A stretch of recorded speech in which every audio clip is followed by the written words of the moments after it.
Doctor, between my last show and this one, as part of the community programming initiative, I went for a walk, and I went through one of the parkways over here. And good for you, Jim. Yeah, it's just part of it is just I got to clear my head. And there's this guy that's always walking out there, and I swear I want to just tap him on the shoulder, which I can't do. You can't touch anybody, and tell him to go see you because he's in obvious leg or knee pain and a major limp, and he's walking on this hard pavement. There's a bunch of grass and all that, but it's probably too uneven for him to walk on that. A lot of people are getting out. Let's talk about knee pain. When is it severe enough to come see you? What do you look for, the symptoms, to wind up in your office? Yeah, knee pain is a major problem for a lot of people. And, in our last episode, I think we talked a lot about walking. And you just mentioned how walking is so important. And, it's easy to say, well, walk for 30 minutes a day, 5 or 6 days a week. But if your knees are bothering you so much, you can't walk. If your hips are bothering you, you can't walk.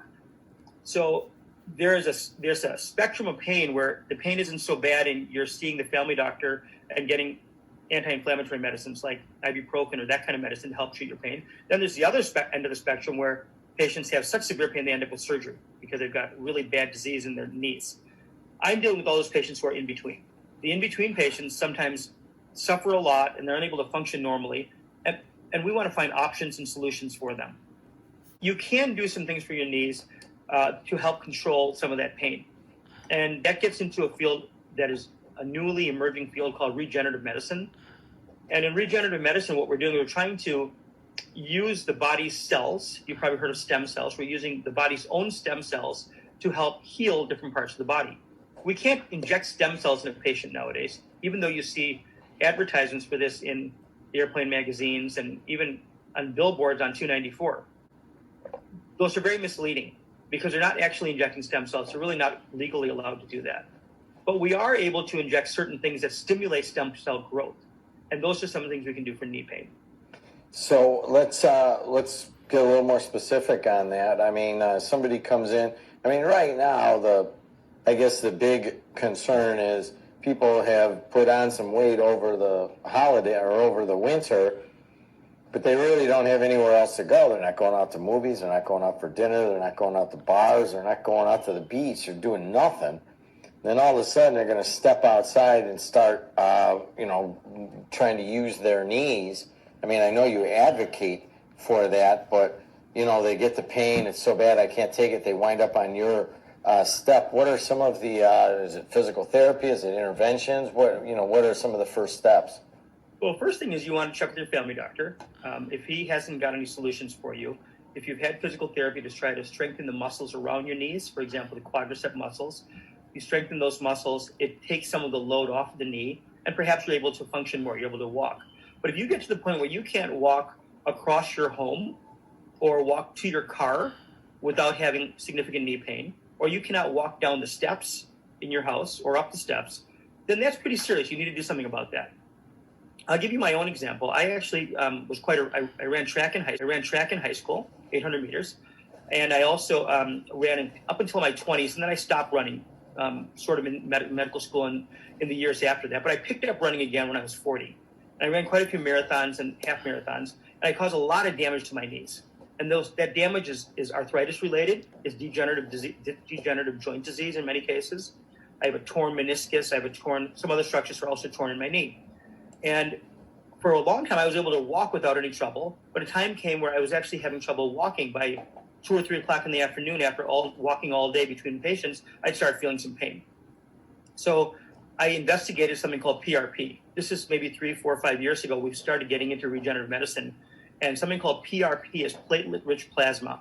And we started injecting platelet-rich plasma in patients because it does provide certain growth factors that are within the fluid in our blood that helps to regenerate tissues. It helps to rebuild and regenerate tissues and make them more healthy.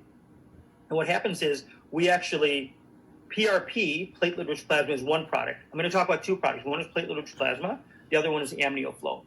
Platelet-rich plasma uses your own blood. AmnioFlow is something that's purchased from the outside, and we inject that into you.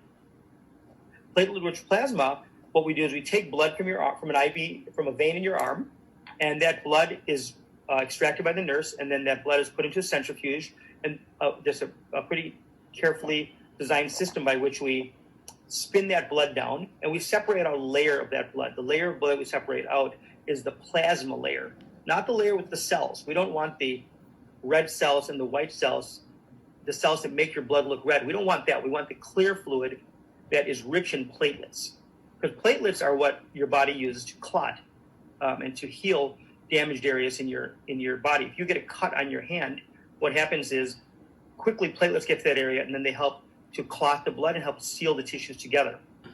So we're delivering fluid that has a high concentration of your own platelets into the knee.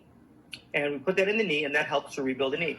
So I, who had difficulty with my knee, and my partner, Dr. Sari, who also had difficulty with his knees, arthritis difficulty, and we had 2 or 3 other people in our office, nurses, and who had knee trouble. So what we did is we took platelet-rich plasma from each of our bodies, and we injected into one of our knees, and the other knee just got regular saline water, salt water. And we as patients, I didn't know which knee got the platelet-rich plasma, nor did the other 4 people in this little study of ours. And the nurse who gave it to us knew what she was giving us. The doctor, I injected my partner and I injected one of the nurses. My partner injected me and one of the nurses, but we didn't know what we were giving each other. Every week, the nurse who knew which knee got the platelet-rich plasma was asking us by text, how's your pain? Give us your symptoms. And all 5 of us at the end of 6 weeks clearly were improved in the knee that got the platelet-rich plasma. The other knee that didn't get the blood product had pain. The knee that got the platelet-rich plasma did extremely well. And subsequently, I had the other knee done, and I'm doing great. I can walk a whole day, and I don't have any difficulty. I still have difficulty running, which is why I just don't run anymore. Because to run, I would have to probably do more to help my knee. But for all normal activities, I don't have any trouble. The same thing, stands for a lot of my patients. We give them the same product, platelet-rich plasma. We're talking to Dr. Shanu Kandamuri, and we're talking about knees today. That lends to that, final question is, I used to be a huge runner too, and then one day I just said, this hurts, that hurts. They all kind of hurt when I pound, and I've switched over to the walking. What's your sign when it's time to go from your situation, running a lot, my situation, half marathons, little 5Ks, that kind of stuff? Then all of a sudden you're like, you know what, I'm done with that. Any indications that somebody might look for? Yeah, it's pretty, you just listen to your body. If you're really hurting, if every step truly hurts, and then if you hurt after that exercise, then you need to make a decision. You have to decide, am I either going to stop that activity and then protect my body, or am I going to seek out some care that might help that activity, help me to do that activity? For some patients, it might be as extreme as, I'm going to run, I do marathons, I do Ironmans, whatever that person may do, he'll say, I need to continue that, and he'll have a total knee replacement. So if you do a knee replacement on that bad knee or both knees, you'll do great. You'll have brand new knees, you'll be able to continue running. But you have to remember there's a little bit of risk, it's surgery. So in personally, I made the decision that I'm not going to have surgery just so I can run. I have other activities I can do. Like we talked about the other day about cycling. I can cycle 20, 30 miles on my bike and have no issues with my knees. That's enough for me. I get my cardio. I get my high. Instead of a running high, I have a cycling high. I feel good about it. But if you don't want surgery, you need to seek out other options. For example, there's another option called Amniotic Fluid. It's a lot easier. We don't have to draw blood out of you, and we don't have to spin it down. We buy the product. And Amniotic Fluid is from the amniotic fluid. And Jim, do you know what the amniotic fluid is? It's a baby, right? Around the baby, right?